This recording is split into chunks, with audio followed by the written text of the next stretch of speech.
подкаст. Како? Next Gen. Next Gen подкаст. Next Gen. Next Gen. 35-та епизода на Next Gen подкаст. Моето име е Георги Докузов. Мојата гостинка, која седи денес проти мене, има само 40 минути за нас денес, така што ќе убрзаме малце и со воведот и веднаш ќе влеземе во самата тема. Иначе станува збор за Тамара Котевска, наша позната режисерка. И доста повеќе ќе откриеме од разговорот што е тоа повеќе. Прво, како си, Тамара? Здраво, супер. Фала на покана. Фала ти што се одзва без проблем. Беше тешко многу да се ускладиме за термин, бидејќи цело време патуваш. Последно беше, може да ни споделиш каде и зошто? Последно бе во Даблин, каде што ја правев колор корекцијата за мојот нов документарен филм Приказната за Силјан. Како искуството таму? Прекрасно беше. Многу ми се свиѓа Даблин. Ирците се многу слични на нас. Многу се страстни и агресивни исто време на малце конфликтни. Ајде тоа што одма да влеземе во темата за да искористиме максимум ова време што го имаме.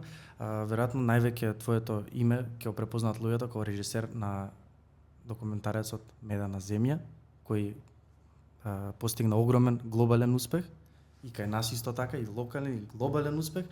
Па да не почнувам одма за таму, само да почнем прво за тебе како режисерка. Од каде таа идеја првично? Кога прв пат се замисли во таа улога дека би можела ти да се најдеш? Па многу мала, всушност, мислам едно 12-13 години имав. И се почна со една преубава драмска секција во Лазо Ангеловски, каде што учев. Жените кои што ја водеа, наставничките кои што ја водеа таа секција беа толку ангажирани што до ден денес има една многу сериозна екипа на професионални уметници, режисери и актери кои што произлегува од таа драмска секција. Ова го имам кажано и на некои други места, но ета ќе ги спомнам Дамјан Цветановски, акторот, и Трифун Ситниковски, режисерот, со кој што буквално заедно учевме во тоа време, од основно уште. И уште од пето оделение и двајцата со Трифун имавме желба да бидеме режисери. Така и се најдовме, така станавме најдобри другари, до ден денеска сме најдобри другари. И буквално таа желба не прекина. Иако беше многу тешко да се одржи после тоа основно, односно бидејќи средните кај нас не нудат многу простор за уметнички развој. Ретки се мислам таквите. Јас во Корчаген отидов и едноставно беше борба со таа цела средина, доста математичка, нели, како да се изразам во тоа поле кај што сакав да се изразам. И благодарение на тоа ограничување всушност успеав да си ја најдам слободата на многу други начини и места и да излезам од земјава. Да те вратам назад сега кога спомнав уште во основно оделение дека имало добра секција, конкретно можам полесно да разберам пример ако се врзе некој за глума, да сака глумец да биде интересно му се појавуваат нели на екрани, во представи слично. Што е тоа за конкретно за режијата што те врза или не беше од старата режијата, како што спомнам, мислам дека одма некако си се насочила на така. Кој дел, кој сегмент, како ја гледаше веќе режија кога ќе кажеш на некој, па на некој доста постар, му е како пола јасно, нејасно отприлика што е режисер, што е целиот тој процес на режирање на како изгледа таа професија всушност. Кој сегмент тебе онака те привлече те купи од таа професија? Можеш да ти текне конкретно? Да, секако.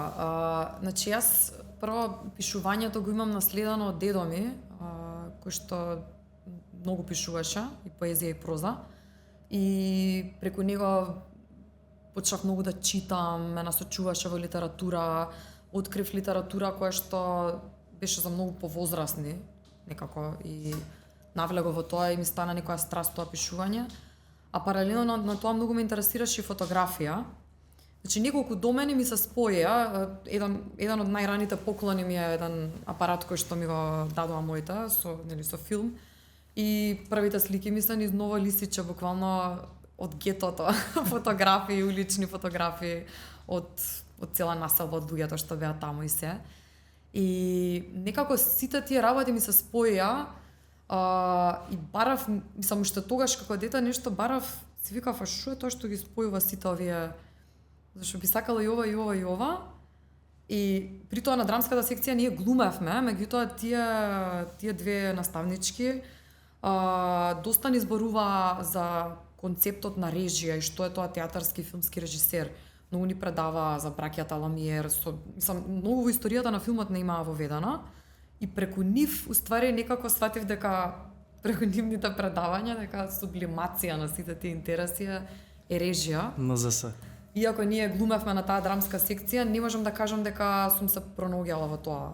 Секогаш ми било некој домен на креирање, на бидување позади камера, на креирање на целата приказна, некако тоа ме возбудувало многу повеќе. После средно како почнеш да се развиваш на тоа поле?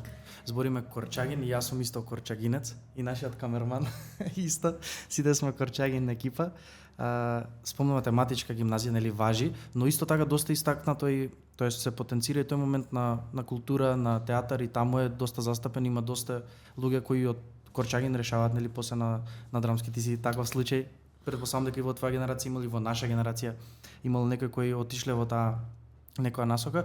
Како ти тука почна да се проявуваш со тоа што го сакаш и со можностите кои ти се нудат, како почна да ги спојаш работите во тој период на средно? Корчагин, например, беше многу интересно како имаше индивидуални професори од типот на Стефан Сидовски, кој всушност има инспирирано многу филмаџи од многу различни генерации. Што е приказната со него? Јас тоа баш го кај Џолев на подкаст го слушав и ние не сме го затекле, ние сме 2015 почнавме. Ние бевме последна генерација која што го затекна. Тој беше професор по филозофија и психологија, кој правеше независен филм. И многу студенти регрутираше во тој независен филм, значи на спој со некои аматерски фестивали, некои студентски филмски фестивали, значи човекот многу се ангажираше околу студентите и многу сакаше да го префрли таа љубов кон филмот и на другите. И на пример има и други наши познати филмаџи кои што исто така се директен извор на Корчагин и на неговите предавања. Еве на пример нашиот монтажер и продуцент од Медена земја, Атанас Георгиев, исто така е од Корчагин и од влијанијата на Стефан Сидовски има натаму. А како изгледа тие влијанија, бидејќи он предал Ѓорче исто Ставревски режисерот, не знам дали има предавано Сидов, меѓутоа исто е од. Така да ова го спомнам бидејќи многу е битно да ги поставиме тие семиња во раната возраст на студентиве и ученициве кај нас, во тие, значи многу пред факултет, бидејќи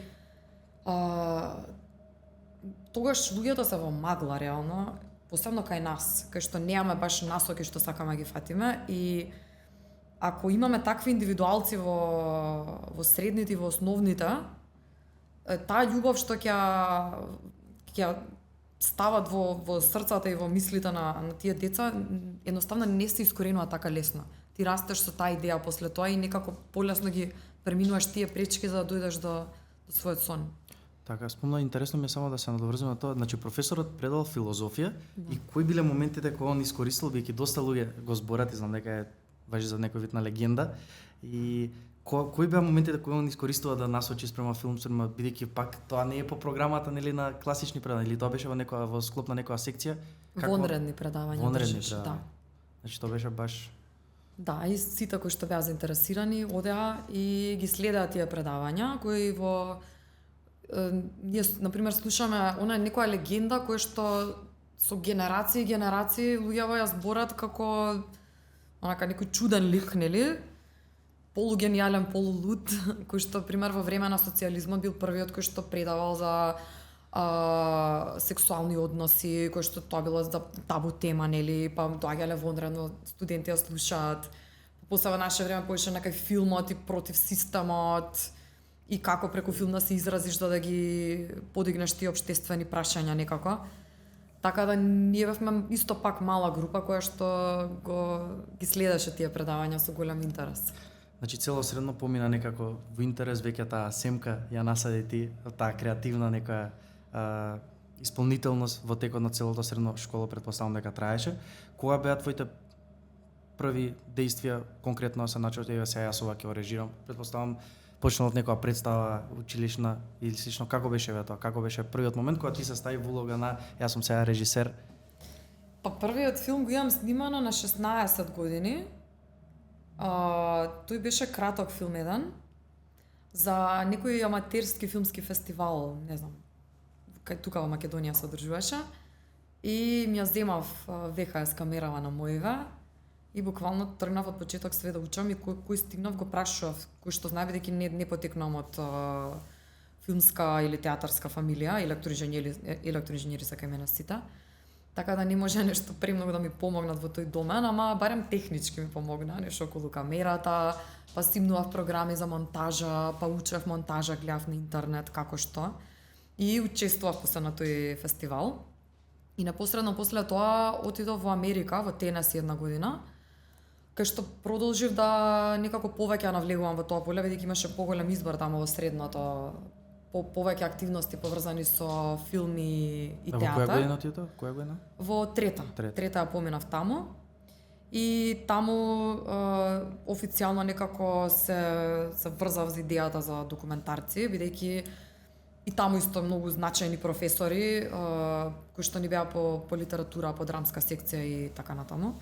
Ме воведоа во Майкл Мур, во Sundance документарци, Exit Through the Gift Shop и некои други во тоа време што беа актуелни.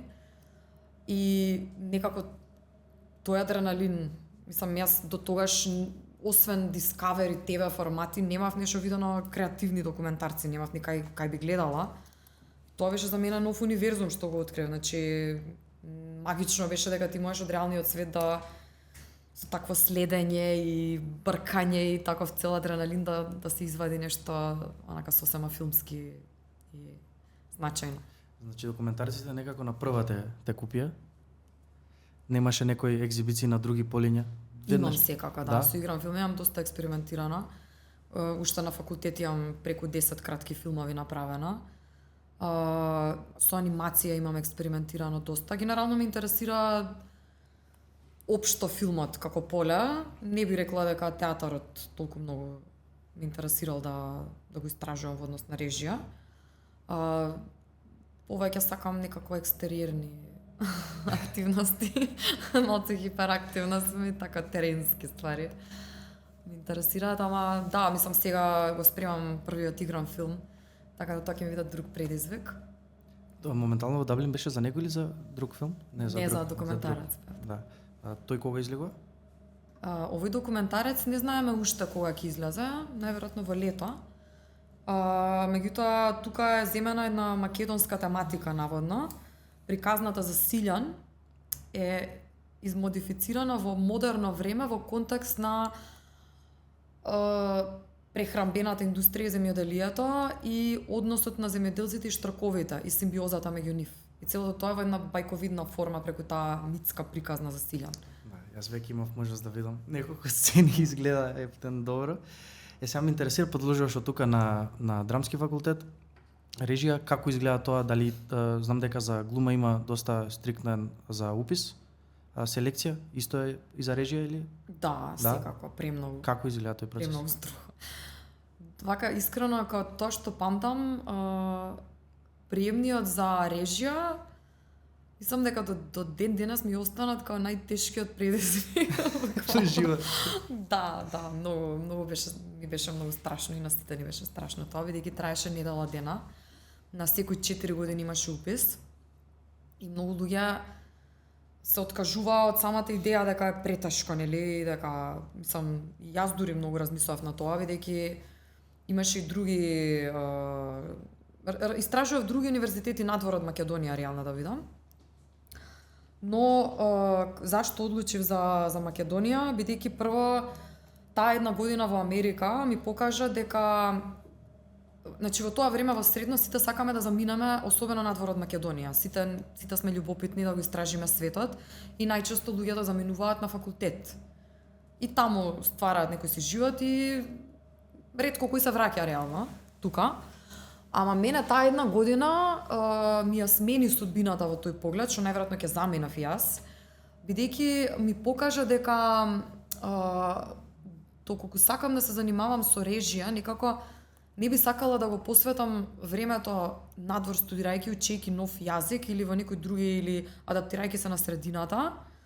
Значи тоа искуство го собрав од таму некако, дека видов дека Значи сакам да се сконцентрирам на занаетот, да го научам. Па после тоа здравје ќе отидам на мастер или нешто така ми беше планот. Некако исто така видов дека можам да зборувам како автор многу полесно за теми кои што ги разбирам, што ми се домашни. Едноставно ми беше побитно да тргнам од некаде кај што ќе ми биде полесно како човек, во смисла, нели, на домашна територија, меѓутоа ќе успеам да усовршам занает. И така дојде таа идеја за кај нас, али дефинитивно ми беше идејата ќе одам на мастер. Тоа не се случи бидејќи генерално непосредно после студии, можеби неколку месеци, почнав да работам на Медена земја. Така памета. Значи кај тебе Тоа беше мастер. се врзува некако многу природно. Сега спомна, значи факултет, приемниот испит, си го поминал, таму влезе, веднаш како изгледа тоа, колку луѓе се примат, например, конкретно за режија, колку се твои колеги од таа генерација твоја? По колку сте, 7, 8, 10? Во моја генерација беа примени 7. И да, значи, тој испит беше недела дена и требаше, освен што требаше да имаме некои си 50 или 100 прашања од општа култура, од архитектура, од филмови, од се. Имавме анализи на филмови, па авторите на тие филмови, македонски режисери ни беа во комисија, па сега ние тука бевме дечишта, што требаше некако да се избориме со тремата, ама сите тие беа многу добри тестови уствари за сносување со Ако мислиш дека со предизвикот, што значи да се соочиш со своето мислење, нели, бидејќи ти треба да бидеш јавна фигура на некој начин, утре да стоиш пред сите со својот став во тој филм, така да тие беа многу добри тестови и на крај требаше да снимиме едно кратко филмче за еден ден, да го снимиме и да го измонтираме. Ни дадоа опрема од факултет, не пратија, ни рекоа снимајте што ќе снимате, темата е слобода, вратете се во 2 сат, го монтирате до 4 и идете на полагање. Тоа беше најстрашен предизвик. И како се реализираше тоа? Успешно? Да, очигледно. Очигледно имам диплома. Значи, сега да се вратам уште малце сега на студиите. Сам да ми кажеш твој мислење сега колку е всушност бидејќи еве јас сега како ги доживам тие професии, глума порано искрено не ги разбирав толку, се еве вака како веќе посозран малце, ми се доста појасни и сваќам дека највеќе тој процес всушност на креирање на актер, на креирање на режисер е всушност таа општа култура и тој градење на некој личен карактер и како ти колку себе си добро се спознаваш, колку си спремен од себе си нели да дадеш и некако околу тоа се врти целата таа професија, бидејќи не е многу ни техничка, мислам е техничка и режијата и актерството сигурно има техники, но највеќе од веројатно и факултетот, мислам и други глумци како сум гледали по подкасти и по јавни излагања, како го опишуваат тој процес е како некаде онака бркање, знаеш, во себе длабоко, онака вадење шо би бил ти, како би се представил утре како лик, бидејќи ти што збориш, да се надоврзам, тоа беше интересно што ми спомна преска дека многу е битно да се засади семката уште во средно, би се согласил апсолутно, бидејќи мислам дека како што спомнели после си во магла во тој период, ти веќе од тогаш да почнеш да се бараш, па со сите овие луѓе, авторитети пред тебе кои ќе изгледат тебе да речеме во факултети или во рани 20 години, веќе да можеш по онака силно да донесеш одлука кој си, што си, како ќе настапиш, со што ќе се бавиш. Тоа сега некој така моје гледиште на таа професија, дали ќе се согласиш ти дека е така некаде највеќе тој процес на истражување во сам себе, на барање информации за себе, барање за тоа кој си, што си, како си. Колку има од тоа во драмските уметности? Различно е за актери и режисери, дефинитивно. Мислам дека бенефит на тие професии е што стварно може да истражат работи и за себе и за светот кои што со други професии не можеш едноставно. Значи тоа е стварно едно богатство на осознавање на човековата психологија преку игра. Тоа би можела да го сублимирам нека во двете сфери. Меѓутоа еве во случајов кај мене би кажала дека бидејќи до сега работам на претежно документарци, откривањето на себе дошло преку континуирано селење во тие нови светови. Бидејќи за да направиш документарец ти навистина треба да се откажеш од сопствениот живот и идентитет во тој момент и да се препуштиш во една сосема друга средина, други правила и ти ментално си цел време таму. тоа беше и случајот со Медена земја, кој што 4 години го работевме, значи буквално ние веќе живеевме таму, мислам ние се враќавме во Скопје и се, меѓутоа ние ментално целосно бевме во тој свет со тие правила. И тоа цело време те преиспитува уствари дали ти би бил овој човек што си доколку би бил роден во друга средина или би живеел во некоја друга средина и се. Тука е сличноста можеби со актерската професија во тој поглед, бидејќи ти самиот мора како документарист да го живееш животот на тие луѓе кои што ги пратиш, за да можеш да го сватиш и за да можеш тоа да го пренесеш на филм. Последниот пример исто ми е таков, односно еве пак ја спомнам и предпоследниот пример со одење пеш со The Walk, кој што е за бегалци. Исто така ми беше многу тежок, психички многу тежок процес да го поминам, соочена со таа приказна. И имав сериозна потешкотија секој пат кога ќе се вратам од тоа снимање дома да се адаптирам на мојов постоечки живот тука. Бидејќи цело време бев во друга средина, го споредував тоа со она што го работев. Таму требаше да создадам POV, психологија на дете бегалче и сега за тоа да го искреирам и гласот на тоа бегалче, едноставно јас не можев да се вратам дома и да бидам таа Тамара што сум и да се ми е окей начинов на живот што го живеам, едноставно тие работи не се поклапа. А со која помисла го прифаќаш, извини? Да. Со која помисла го прифаќаш се тоа? Еве, ајде да почнеме веќе за Медена земја. Со која помисла ти влегуваш во градење, значи знаеш дека ќе бидеш отсутна, знаеш дека тоа може да има некои и емотивни, голема емотивна тежина, самиот процес да со луѓе од тие слоеви да бидеш заедно и слично.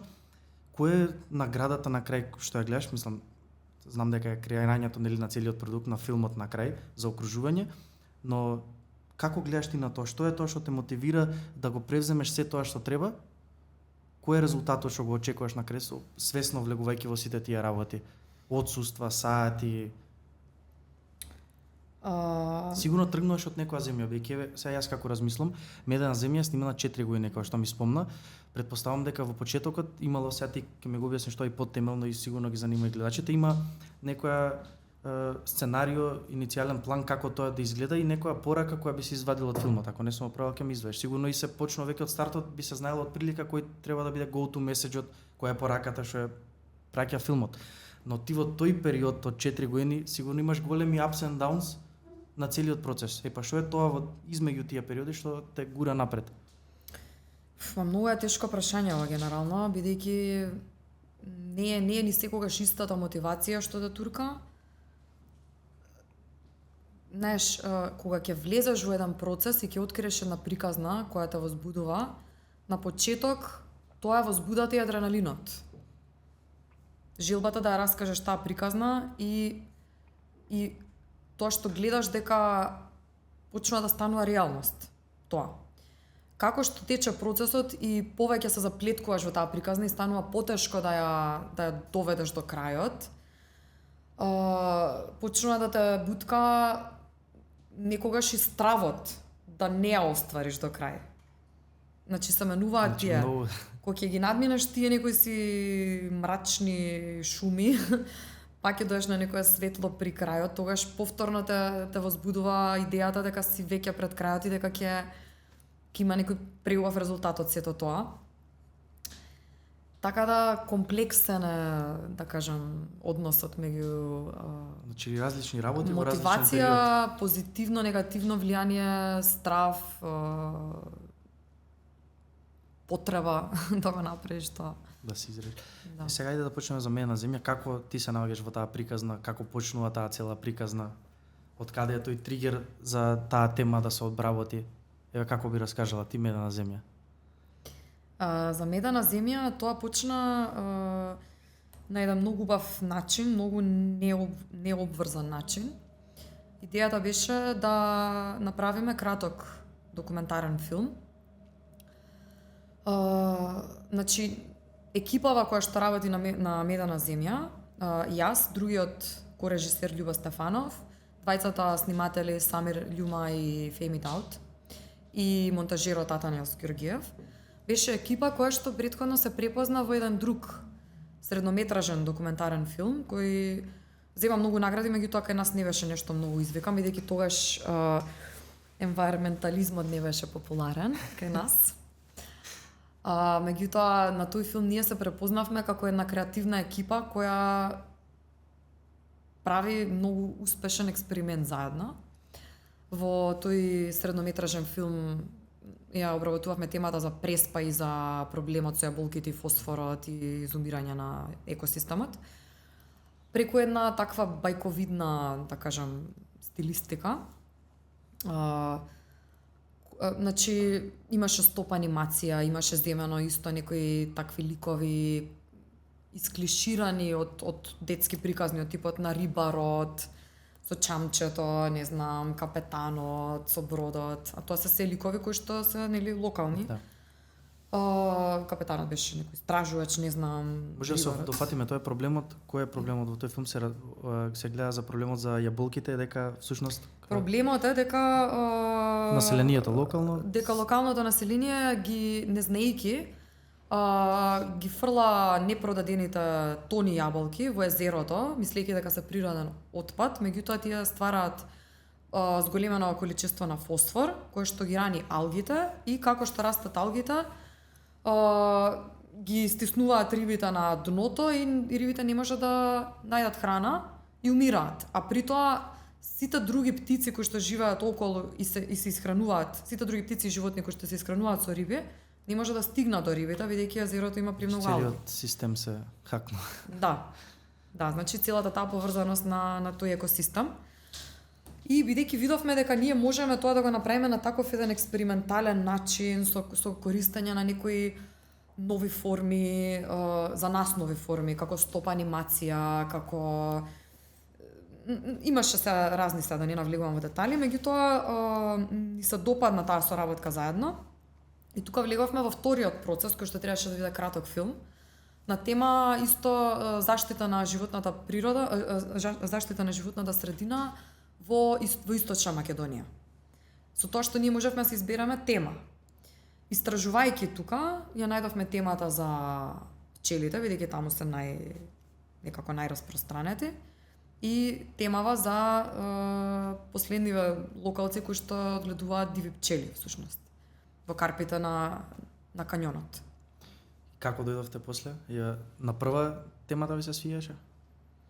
Па, после многу истражувања, значи сигурно едно 2-3 месеци правевме истражувања во регионот, зборувавме со локалци, читавме многу за тој регион, како реката се повлекувала, се враќала, па тоа го менувало цело население тука и цела животна средина. И некако така полека дојдовме до таа тема, која ги запознавме таа фамилија и пред се Атиџен, или веќе беше јасно дека тоа ќе биде Тоа е тоа. темата.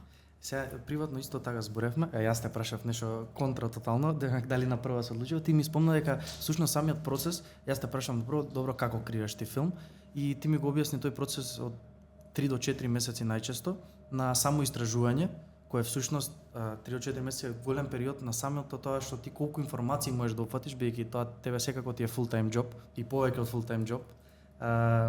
Цел ден размислуваш на таа тема. Значи, тој колку е битен, предпоставам дека е битен, но колку големо значење му се дава на тој процес на собирање информација. Тој е процес пред сите други процеси, нели, да почнат, пред да почне да се пишува сценарио, да се размислува за режија. Колку е тој процес битен во креирањето на документарец? Истражувањето е суштинско, е најбитниот процес во секоја смисла, дали е документарен или игран филм. Тоа е барем мојата лична појдовна точка. Не преферирам да пишувам од фантазија.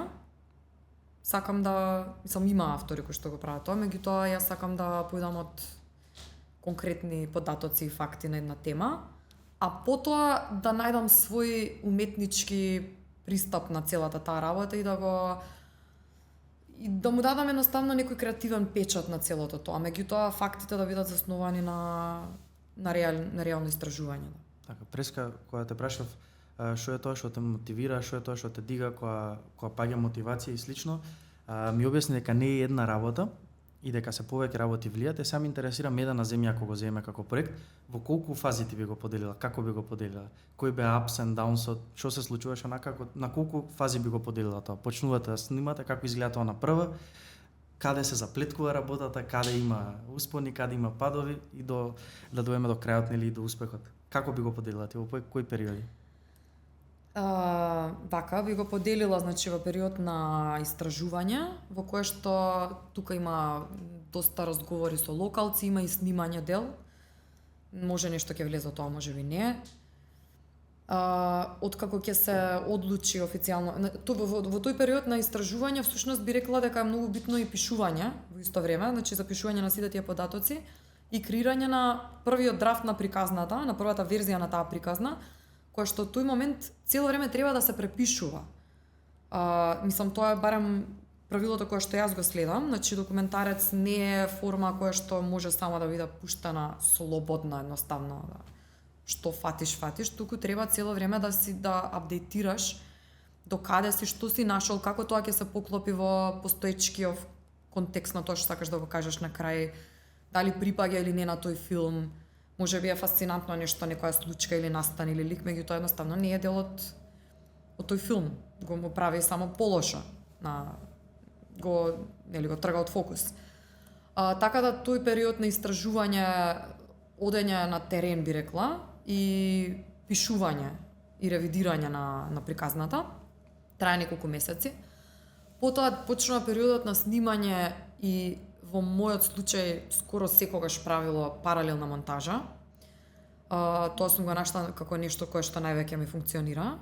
Кога ќе почне периодот на снимање, тоа е најдолгиот период. После недела дена од прилика или после одреден блок на ситуации кои што треба да бидат снимани, секогаш преферирам да работам со монтажер, да го видам сето тоа како е склопено, за да знам во која насока да продолжам понатаму. Тоа трае колку што трае, може да трае и 2 години, може и повеќе, без разлика. А зашто трае, извини што те прекинав, зашто што определува тоа да трае толку време, например, снимањето? На крајниот резултат е околу 50 минути, колку е филмот сега, не знам точно, до 1 час да речеме, документарец. Саат и пол. Да, извини. Да, ова беше навреда реално.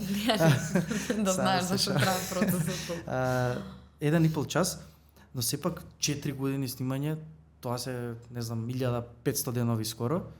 Зошто толку денови треба? Например, дали иницијално ти од прилика знаеш што сакаш нели да доловиш и тоа не успеваш на почетокот да го доловиш, не си задоволна од резултатот што го имаш например после 100 денови снимачки и слично. Како се продолжува работата? И кога знаеш кога е крајот, например, исто и тоа ми е. Сега вака ако го споредам процесот со игран филм, зашто трае толку долго? Затоа што во играниот филм има екипа од 100-200 луѓе кои што од бела хартија креираат фул цртеж, пейнтинг или 3D мапа или како и да кажеш. Имаш актери кои што ти даваат многу опции на една улога, пример. Овдека сето тоа што го прават тие 100-200 луѓе го прават природните околности. Значи сценографијата ја прави природата. Она што со актери го доловуваш, нели, тие варијации овдека со реалните ликови го изработуваш во еден процес на зближување, на осознавање, на многу суптилно моделирање на тие ликови и анализирање што ти реално можеш да извадиш од нив како такви. Споредбата ви ја направила кога работам со натурчици, со луѓе што не се актери нели во документарциве, ми е како да ископувам вода од бунар и тоа трае со месеци за да паднат 2 капки. Кога работиш со актер, пушташ славини различни, тече водата ви си до актерот. Да. Тоа е разликата, значи овдека ти пробуваш таа една приказна да ја склопиш со фактички со непостоечка екипа, значи од само тоа што доаѓа од реалноста. И за тоа треба многу време, значи ако треба зима, треба да чекаш зима, ако ти треба пролет, ако треба пчелите да дојдат да се појават пак, треба цела година една да чекаш да тоа се случи, нели? Или ако луѓето градат куќа, треба екшери да чекаш да доградат куќата и да го следиш процесот. И ме интересира се друго, следиш ти тој процес, на што размислаш, беќе една година ти се завршило снимањето, претпоставам дека си целосно посветена кога работиш одреден документар, дека си целосно посветена на него. Приватно ми кажа дека не работиш други проекти или проекти кои се настрана од режирање на документарна содржина, дека си all in во тоа, што е за секоја пофала, мислам, веројатно и резултатот самиот си избори за тоа. Ме интересира ти сега што размислаш во тоа до следното снимање, на пример, има за 6 месеци дури, како е тука твојот процес у глава, како се одвива сега? Дали е премногу исчекување, дали имаш предпоставки како ќе биде, како го хендлаш целиот процес до следното снимање, до следната сезона? Што ти се врти се низ глава тука најпросто? Па јас можам да кажам дека имам среќа, огромна среќа да можам да живеам исклучиво од тоа што ми било сон да го работам во земја во која што реално документарците апсолутно немаат никаква иднина и просперитет, и иако јас не ми е кариерава во земја базирана на тема документарци, меѓутоа тука снимам и сето тоа и наоѓаме на огромна убавина во тоа што немам други дистракции да морам да работам реклами или некои такви работи за да можам целосно да се посветам во еден процес. Меѓутоа, тие процеси, бидејќи многу долго траат, никогаш и не се само еден филм, туку паралелно ти си во една фаза со еден филм, Тоа ме интересира. во друга фаза со друг филм, едниот се работи во монтажа, другиот се развива како концепт, па се пичира пред финансиери и така некако. Значи има паралелни процеси, тоа ме беше мислам претпоставува, бидејќи не е се ти ако правиш само еден филм и чекаш се на тоа, онака можеш и да го овертинкнуваш некако, може и да изгуби онака суштината. Значи паралелни процеси например може да така секој филм во различна фаза си.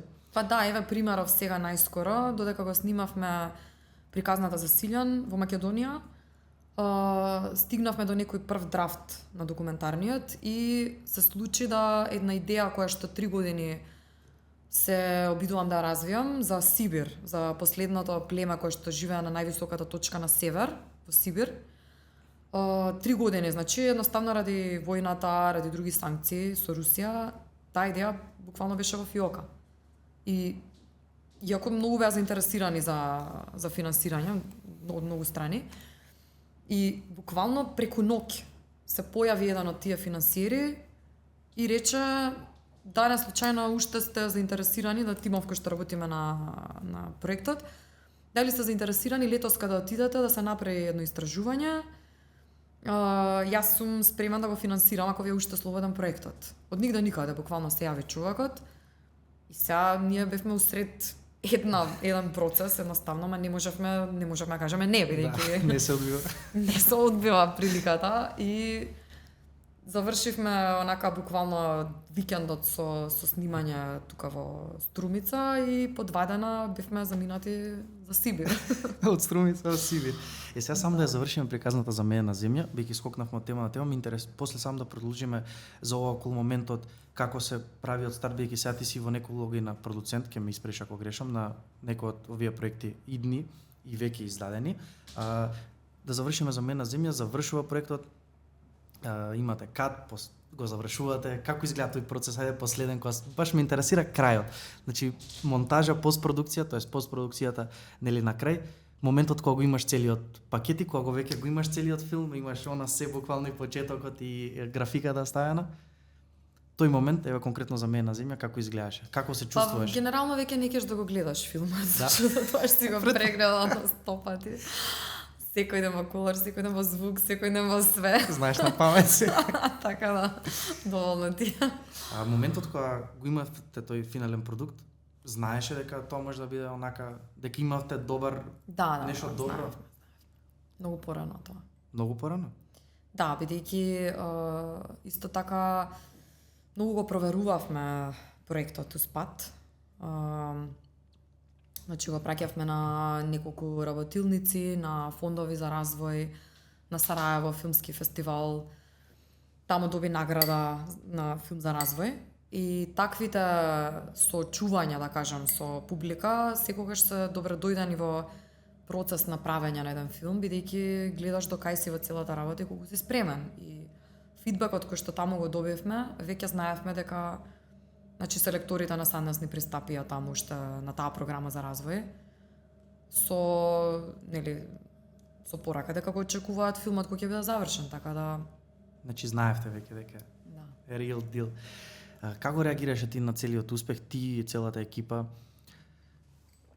Стана буквално глобално познат, признат филм. Ти си бил доста млада, сеќавам испреш колку години си имал точно кога се пушти филмот, бидејќи си се уште, нели, млада, а тоа уште помнам колку има филмот, до сега која година е? 26 имав тогаш. 26, значи 26 прилично имам млад. точно така. Ме интересира како реагираше ти на успехот на филмот.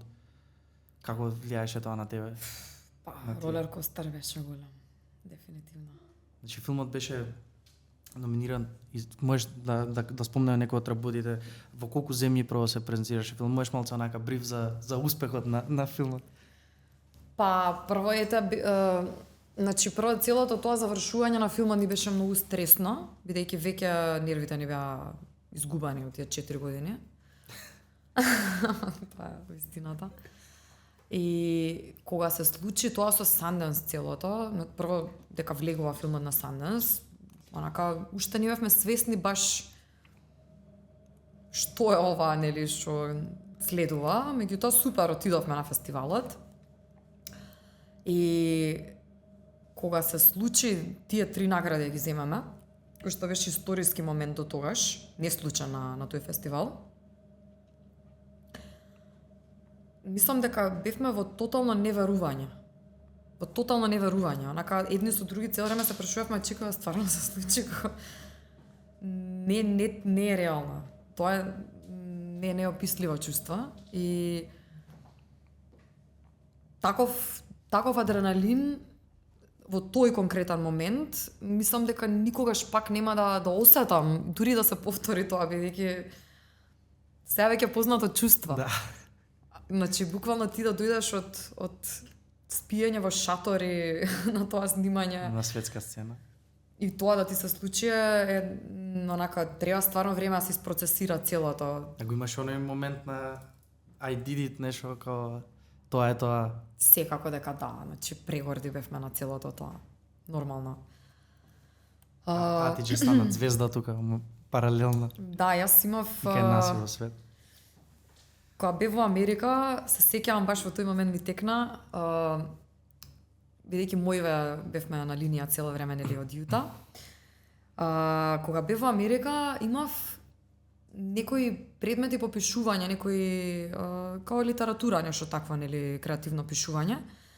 И имавме некои задачи да напишеме која ни била најголемата желба, која би ни била и да опишеме во детали, да ја визуализираме.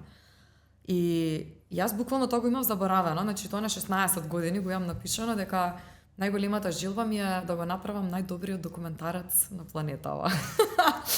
И кога ми се јавија моето таму само слика ме прати од тоа вака. И викам добра, ајде сега што ќе правиме после ова? Многу рано се случи. И после тоа почна едноставно една таква као Lord of the Rings приказна едно патешествие такво чудесно, кај што буквално само одевме и не се вртевме назад, онака од фестивал на фестивал. Такви земји и култури имав можност да видам и да запознавам благодарение на тој филм.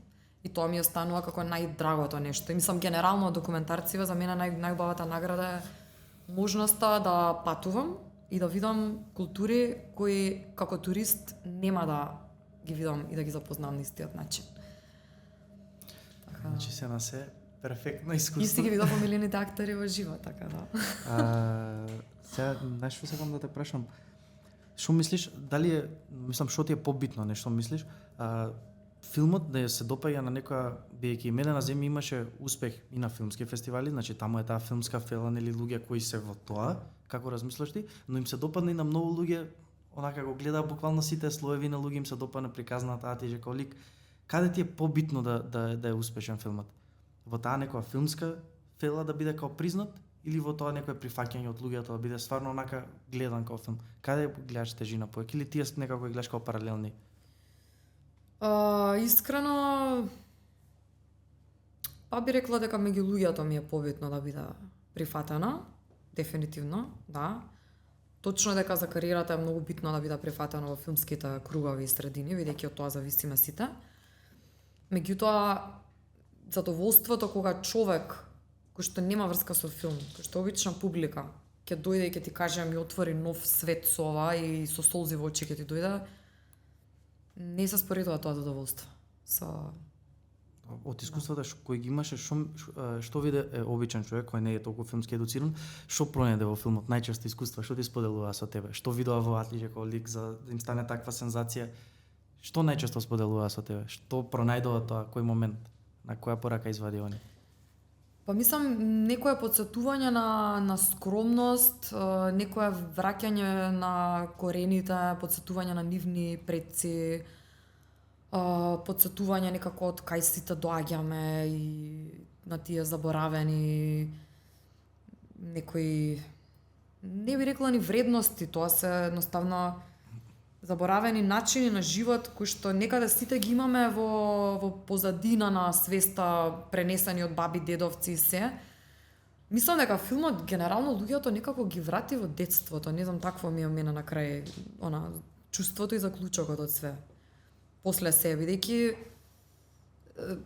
не знам како да ги потсети како некогаш нивните баби, дедовци на село како им кажувале за некои работи, колку едноставно било се, колку со мали задоволства се онака биле срекни, не знам, некако на крај на тоа се сведува. Значи не мислам дека луѓето толку интелектуално го восприемаа. Точно пораката што беше медиумски на крај, нели, прекажувана и препраќана е интелектуално, меѓутоа филмот се доживува на многу подсвесно ниво. Баш тоа некое враќање, да, на корените. Интересно многу. Сега преска застанавме на моментот како се гради еден филм.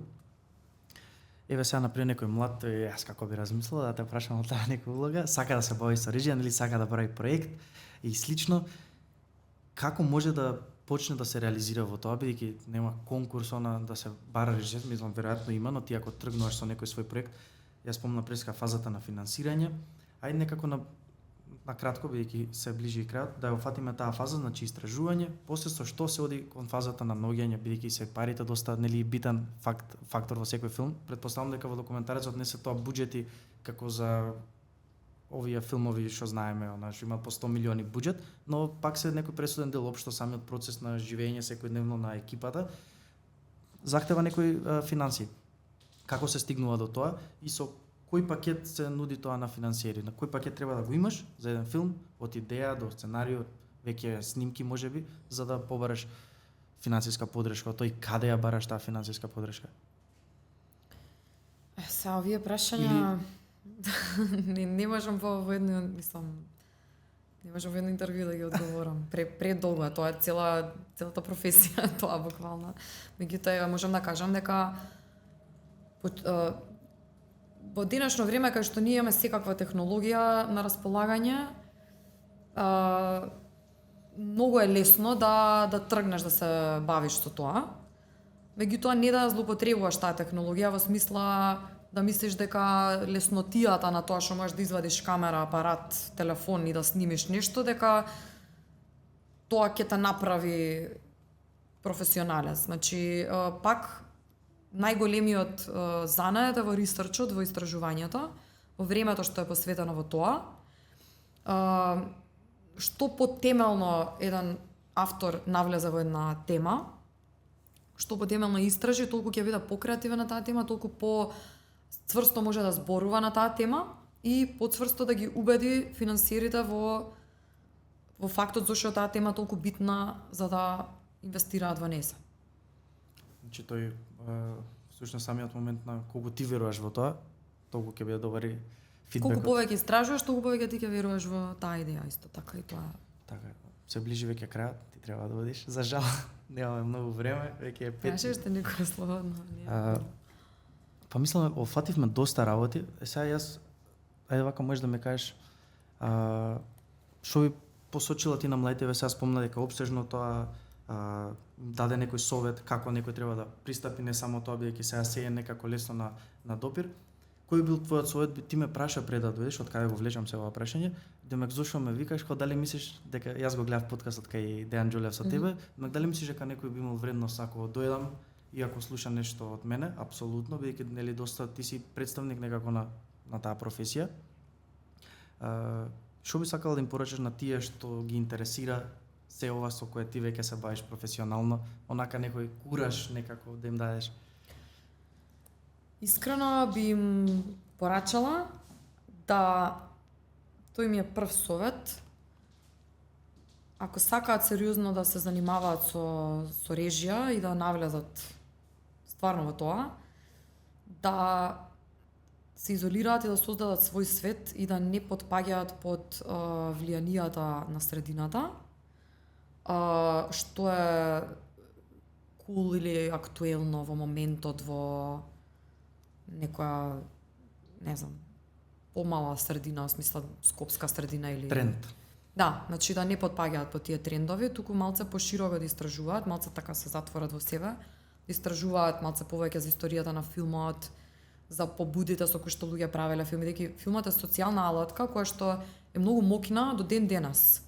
Иако имаме многу стримери кои го претвараат филмот во забава, филмот никогаш нема да биде до крај забава, него тоа е сериозна психолошка алатка за манипулација на масата.